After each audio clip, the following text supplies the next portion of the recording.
Que la paix soit sur vous, les Gaulois et les Gauloises, courageux résistants et opposants à la dictature sataniste qui bientôt ne sera plus mondiale mais locale, et qui pour finir disparaîtra totalement et intégralement de la surface de la Terre. Et quel bon débarras. Je vais vous parler dans cette vidéo du passage de spectateur à acteur. On ne commence pas sa vie comme un aventurier ou une aventurière, ou comme un héros ou une héroïne. On commence d'abord sa vie comme spectateur. En effet, on apprend par les neurones miroirs, c'est-à-dire que quand un enfant voit une action, ça active dans son cerveau des neurones qui correspondent à cette action. Donc en fait, on apprend par la vue, par l'exemple. Et c'est à force de voir certaines actions qu'on apprend à les accomplir. Alors, donc il y a un passage finalement qui est naturel de la vue à l'action. C'est-à-dire on voit quelque chose, ça nous donne envie de faire la même chose et on finit par le faire. Ça c'est normal, c'est le processus normal de l'apprentissage. Qui est donc supporté, accompagné par les neurones miroirs. Alors les satanistes, eux, veulent que nous soyons définitivement coincés dans le rôle de spectateur et que nous ne devenions jamais acteurs. Prenons l'exemple du film Avatar. L'histoire même de Avatar, elle est très symbolique de ce que les satanistes veulent pour nous. J'accuse pas James Cameron, c'est pas forcément délibéré de sa part. Donc en fait, qu'est-ce qu'on a comme histoire? On a l'histoire d'un type qui est dans un fauteuil roulant, qui est handicapé, qui ne peut pas se lever, donc qui ne peut quasiment pas agir, et qui se retrouve projeté dans une espèce d'autre monde, où là par contre il agit.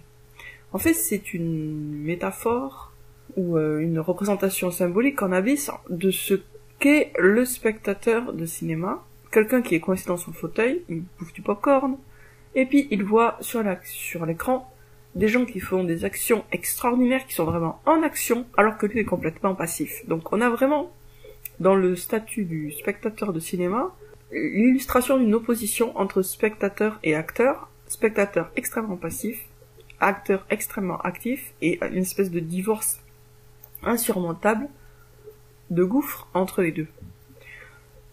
De la même façon que dans Avatar, le type dans son fauteuil roulant, alors attendez, je me rappelle plus trop l'histoire, est-ce qu'il y reste au final ou pas?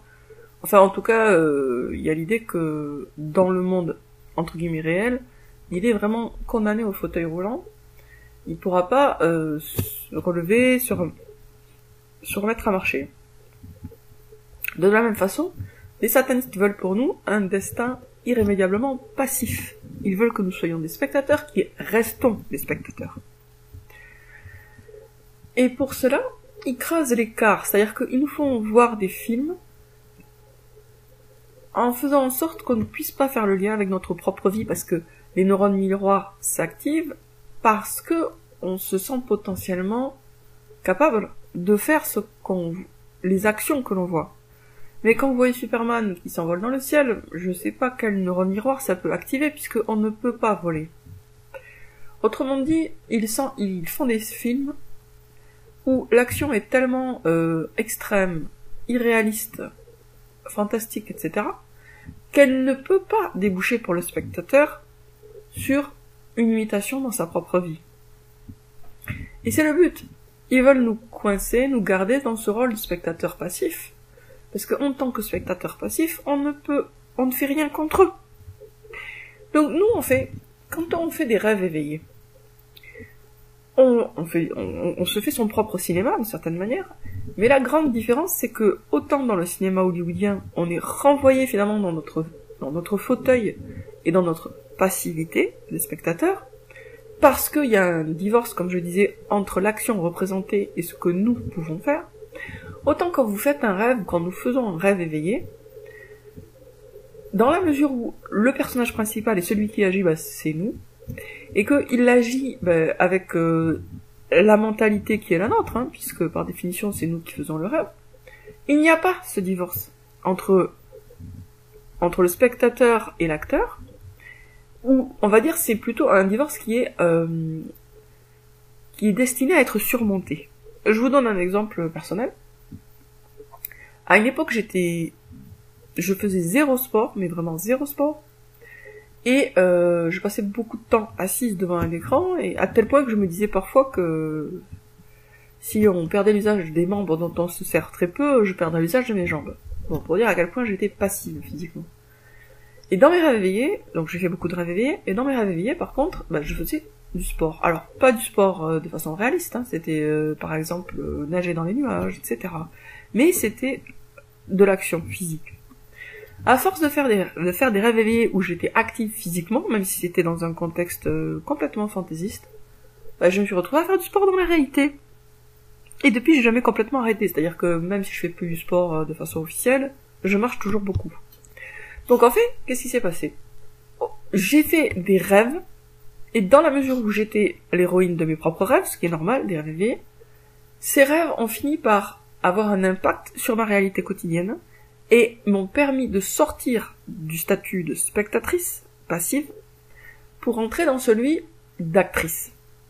Pour renverser la dictature sataniste mondiale, on va tous devoir passer par ce processus qui nous sort du statut de spectateur pour nous faire entrer dans le statut d'acteur. Et le pont entre spectateur et acteur, il nous est donné par le rêve éveillé. Dans le rêve éveillé, on est à la fois spectateur et acteur. On est spectateur puisque on imagine le rêve, on le voit, et on est acteur parce qu'on s'imagine dans le rôle principal. Et la combinaison des deux, et le fait que c'est nous qui faisons le rêve avec notre propre créativité, notre propre imagination, nous permet petit à petit de franchir le pont qui mène de spectateur à acteur. Ce qui me ramène au rêve éveillé que je vous ai raconté, celui où il y avait un dauphin, donc il y avait des spectateurs au départ, et ils admirent le dauphin, donc ils sont spectateurs vraiment passifs, mais ce qu'ils voient va les conduire à l'action, puisque le dauphin finit par disparaître, une météorite arrose tout le monde, et là en fait, entre le fait qu'ils ont été d'une certaine façon simplifiés par ce qu'ils ont vu, et le fait que maintenant, ça y est, il n'y a plus rien à voir, le dauphin est parti, la météorite a comblé la piscine, ou le bassin, ils se retrouvent en fait dans le rôle d'acteur. Donc ils ont vu le dauphin agir, bouger, et maintenant c'est eux qui se mettent en action et qui se mettent en mouvement. Ce rêve éveillé, il parle de la transition de spectateur à acteur. Toutes les personnes qui sont destinées à se battre contre la dictature sataniste vont devoir franchir cette transition. Ça se fait petit à petit, une étape à la fois, hein. C'est pas d'un coup.